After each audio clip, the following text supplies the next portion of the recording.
Ladies and gentlemen, this is internet personality Vangelus, here with a review of the Fansproject Crossfire-02 Combined Colossus. The heap you see before you is but a foreshadowing of what is to come. This pile of plastic will become something magnificent.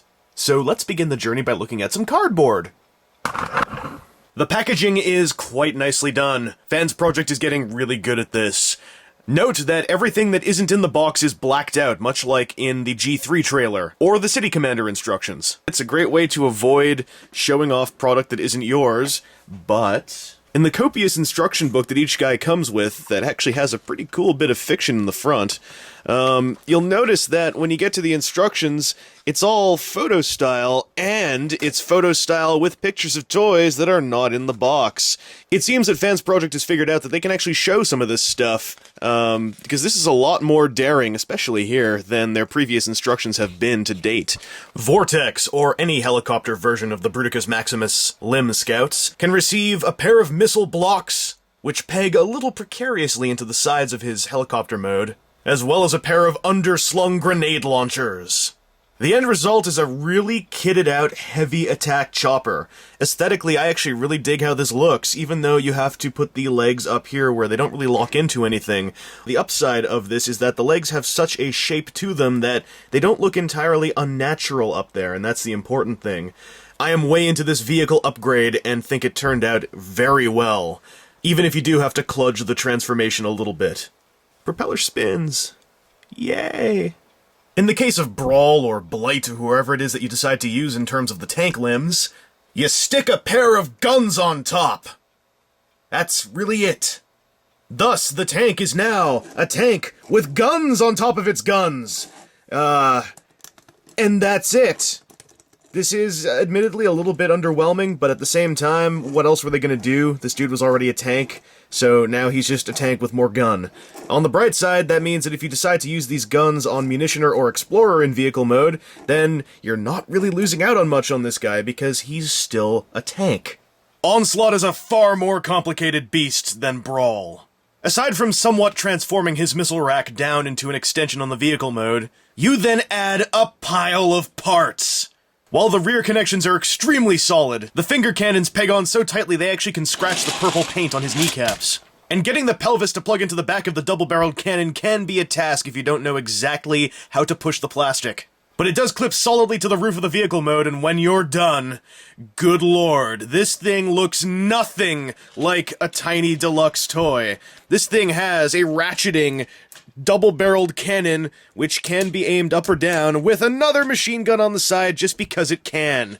It's got racks of cannons on either side of the vehicle mode. It's got a huge extension, like a carrier bay almost, on which you can place the Explorer.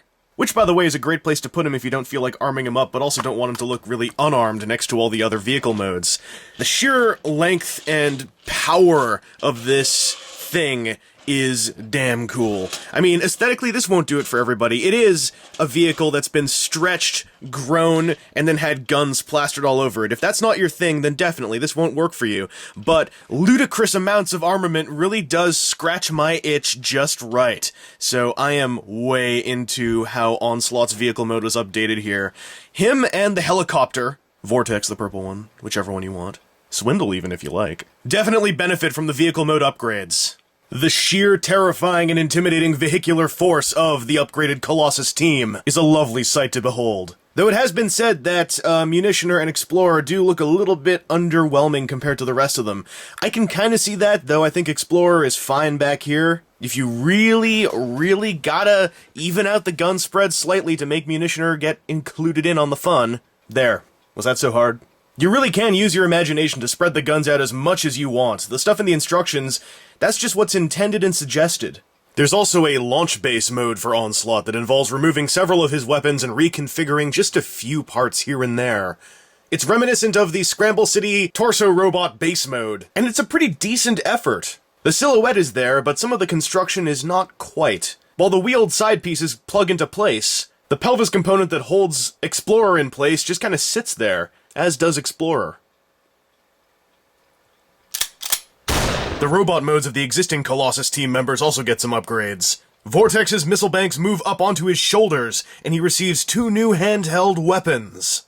The missile bank thing is really the main part of this, and it works out gorgeously. I love this look. This, like, hey, guess what? I was a lanky little helicopter. Now I have shoulder humps of Macross missile spam. These things can get knocked out of whack really easily and look a little bit silly. If you get them lined up, they look much better. As a concept, you know, I like it. In execution, there's something about it that's just a little bit too kludgy. It feels like this would look cool if it was maybe half the size, but then it wouldn't actually work functionally for the part people care about. So in terms of making these bits do something on the robot modes, this is cool. It's just not as effective a handheld weapon as this is. But nonetheless, this does make the little helicopter dude seem a lot more threatening. Just as in his vehicle mode, Brawl or Kickback or Blight or whatever tank it is you use gets 2 guns. At least this time they're 2 different guns, but really they do nothing to enhance his silhouette. All this guy does is he gets to wave some heavy weaponry around. Again, this guy is such a heavily armed tank with a tread cape and cannon arms and things and guns for ears that giving him even more weaponry, I suppose, would be a little unnecessary, but I would be up for that kind of ludicrous stuff, just turning him into a walking missile rack. Speaking of walking missile racks, Onslaught takes on a whole lot of accessories to become a Gatling behemoth. Shoulder-mounted missile racks, a giant double-barreled cannon with a pelvis stuck on the end, and a big-ass machine gun.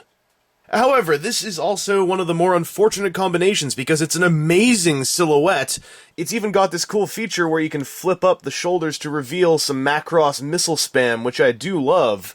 But you really can't pose the guy that much. This arm is still a little bit mobile. This one's kinda locked in place when it's holding that gun, and given the slight misassembly on my Onslaught, which I admit is possibly a one-in-a-long-shot case, this guy has a lot of trouble standing still, let alone in poses, because on mine, the heel spurs are flipped upside down, and I'm not sure how to fix that. But the arm posability lock will happen in any case, especially because the connections that these shoulder pieces are on is really, really loose. Just moving this guy around can cause them to fall off, as I will unfortunately demonstrate in a second. Yeah, there you go. Anyway, it's a great idea. It just didn't really pan out all that well with the plastic tolerances. But I'm glad that it's there, even if I'm probably not going to use it all that often. The assembled and fully armed Colossus team in their robot modes is a really cool sight to behold, even with the minor lack of structural integrity in Onslaught and slight blandness on Brawl. As a unit, they really give off the feel of some heavily armed dudes who know what they're doing, or at least have enough firepower to blow up whatever it is they are supposed to be doing. This is really just a bonus feature. But with the execution and silhouette of this dude, and just the silhouette of this dude, I feel quite satisfied with it, especially in context of what you are about to behold.